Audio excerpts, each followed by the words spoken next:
Endi bo'ladigan bo'lsa, hozir oldingi videoda agar ko'rib chiqqan bo'lsangiz, mana shu demak oddiy blade fayllarini root orqali chiqarish masalasini ko'rgandik. Endi buni controller orqali chiqarish masalasi biz uchun muhim hisoblanadi.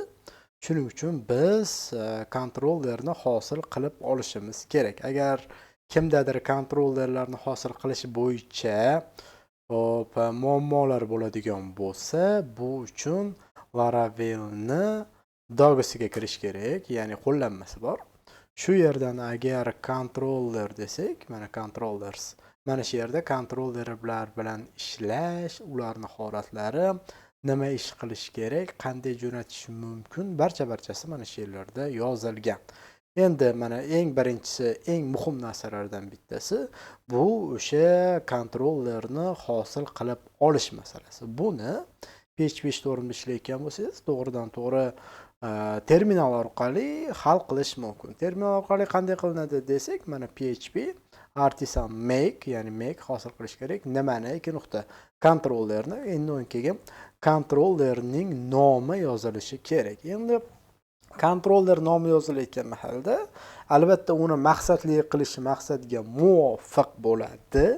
U yerda nima bo'lishi mumkin, qanday bo'lishi mumkin va hokazo masalalarni ko'rib olish kerak. Xo'p, nima bo'lishi mumkin? Misol uchun osonroq qilamiz. Misol uchun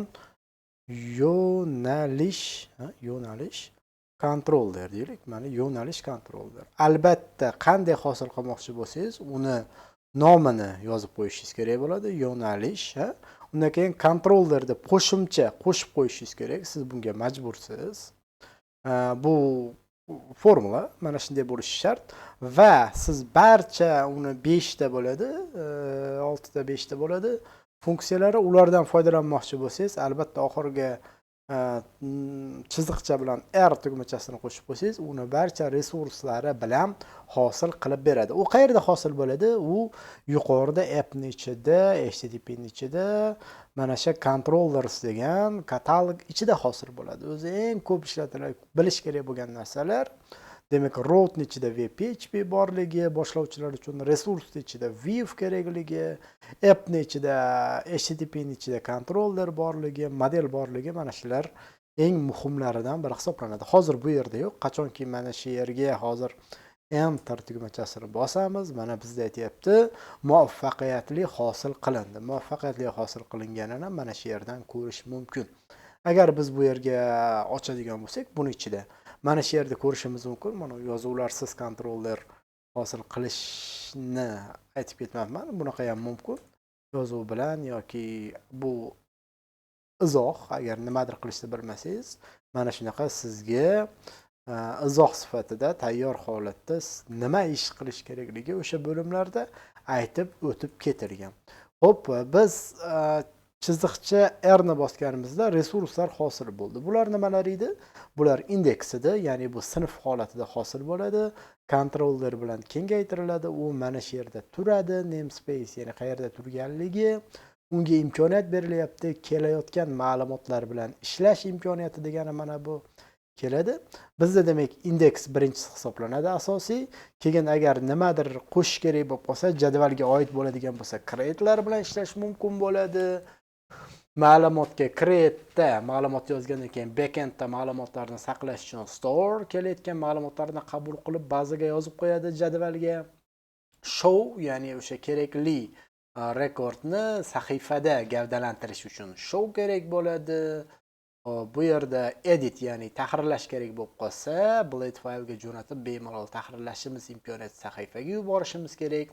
Tahrirlash qabul qilingandan keyin backendda uni jadvalga tahrirlab qo'yish uchun, foydalanuvchiga ko'rinmasdan ishlash uchun bizga update kerak bo'ladi.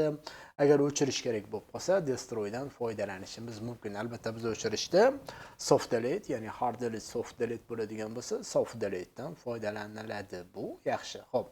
Bizda nima bor? Bizda o'tadigan bo'lsak, mana shu narsalar bor. Ko'p narsalar bor.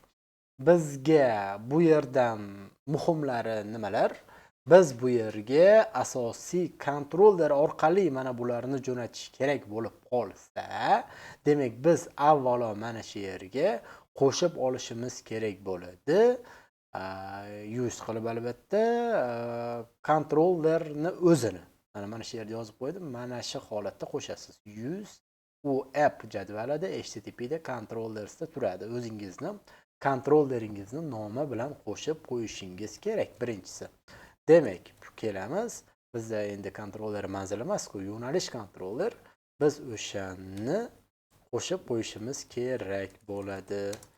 Xo'sh, mana o'zi chiqdi. Tabni bosib qo'yib qo'yaman. Mana yo'nalish kontroller.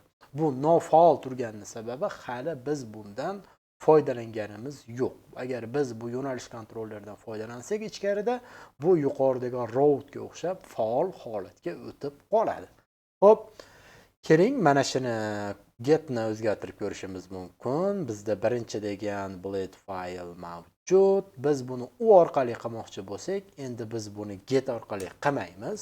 Biz uni hamma resurs imkoniyatlaridan foydalanmoqchi bo'lsak, kontrollerni biz uni mana bu holatda yozib olishimiz kerak. Ya'ni resurs holatida, endi get bilan emas, resurs bilan. Bu yerga nomi kerak. Misol uchun, hop, bu yerga birinchi deyishimiz mumkin.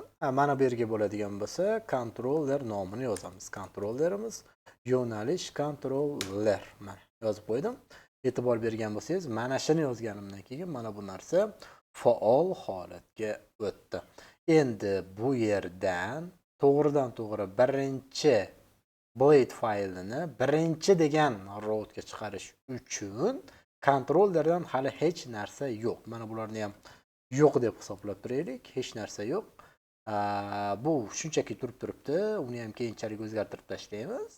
Mana shu joyda kontrollerga o'tadigan bo'lsak, hech narsa yo'q. Agar hozir biz uni webda ko'radigan bo'lsak ham, mana shu joyga biz birinchi deganda nima chiqadi desak, bu aytadiki, hech narsa chiqmaydi deydi.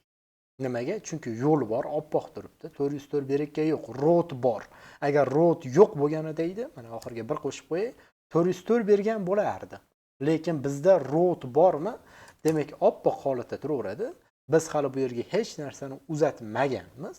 Uzatmaganimizdan keyin biz nima qilishimiz kerak bo'ladi? O'sha kontrollerni indeksi orqali, birinchi holat indeksi orqali biz mana shu joyda qilgan ishimizni qilib qo'yishimiz kerak. Mana return view bor-ku, funksiyani ichiga yozardik-ku. Endi biz buni funksiyani ichiga yozmaymizda, to'g'ridan to'g'ri indeks ichiga yozamiz. Bizga welcome kerak emas, bizga birinchi degan blade file kerak, ha? Birinchi degan blade faylni jo'nat deydigan bo'lsam, mana bu birinchi hosil qilingan sahifa. Yo'q, menga bu katalogning ichidagi ikkinchi blade'ni jo'nat deydigan bo'lsam, mana shu yerga yozishim mumkin. Bu katalog nuqta ikkinchi deb qo'yishim mumkin. Ikkinchi deyman. Bu katalog ikkinchi. Mana shunday qilib, demak, mana shu yerdagi narsani biz mana bu tomonga olib o'tib olyapmiz. Odatda to'g'ridan to'g'ri chiqarish tavsiya etilmaydi, qachonki statik sayt bo'lmasa. Biz dinamik saytlar bilan ishlaganligimiz uchun buni kontroller orqali u yerga yuborish maqsadga muvofiq bo'ladi. Mana hozir qilsam, mana bu ikkinchi hosil qilingan sahifa. Bu hozir nima bo'ldi? Biz web orqali aytyapmizki, birinchi deganda yo'nalish kontrollerini resurslaridan foydalan. Yo'nalish kontrollerida birinchi resurs bu indeks. To'g'ridan to'g'ri chiqarish uchun shu yerga aytyapman. Bu katalog degan papkaning ichidagi viewda. Ikkinchi degan faylning ichida nima turgan bo'lsa, mana shu narsani shu faylda nima hosil bo'lgan bo'lsa, o'shani bu yerga chiqarib ber, iltimos desam, bu xuddi mana shunday ishlarni qilib beryapti. Bu shunchaki kontroller orqali sahifani brauzerga mana shu routga yo'naltirish imkoniyatini bermoqda.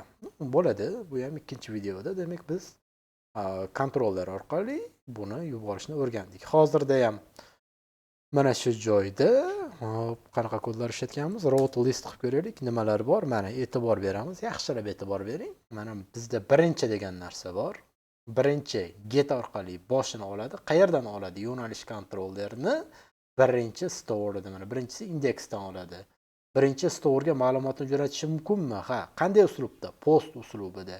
Nimaga bunaqa bo'lyapti? Chunki mana shu joyga men resurs deb qo'ysam, o'z-o'zidan avtomatik ravishda qulaylik maqsadida get orqali birinchini shu yo'nalishda indeksini, post orqali store'ni ishlatish mumkin. Ya'ni get orqali to'g'ridan-to'g'ri create ma'lumotlarni olish mumkin.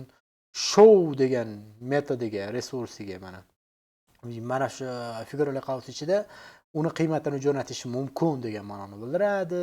Bu yerda update ga keladigan bo'lsak, bu yerda mana bu ham put bilan olish mumkin. Demak, delete metodida destroy ishlatish mumkin. Hop, editida mana biz hatto editga mana shu joyga biz qiymat berishimiz mumkin. Ya'ni request deydi. Bekarga kontroller ichiga request qo'yilmagan ma'lumotni yuborsak qabul qilish imkoniyatini bildiradi. Mana shularning ichidagi barcha narsa biz yuborsak buni ID'sini qabul qilib bemalol ishlay oladi. Biz qayerdan bilamiz qabul qilib qayta ishlay olishini? Mana store'ning oldida request turibdi. Biz uni qabul qilib ishlashimiz mumkin. Show ham qabul qila olar ekan, edit ham qabul qila olar ekan, update 2 martalab qabul qila olar ekan, destroy qabul qila olar ekan. Mana shu oldida turgan narsalar, mana requestlar ma'lumotlarni qabul qilish uchun mana shunaqa imkoniyatlarni bizga taqdim qilmoqda. Buni birgina bitta so'z resurs bilan biz hal qila oldik. Endi bu narsalarda ko'nikma hosil qilish uchun biroz tajriba kerak bo'ladi. Qo'shimcha ma'lumotlarni yuqorida aytib o'tgan mana shu yerdan olishingiz mumkin. Rahmat.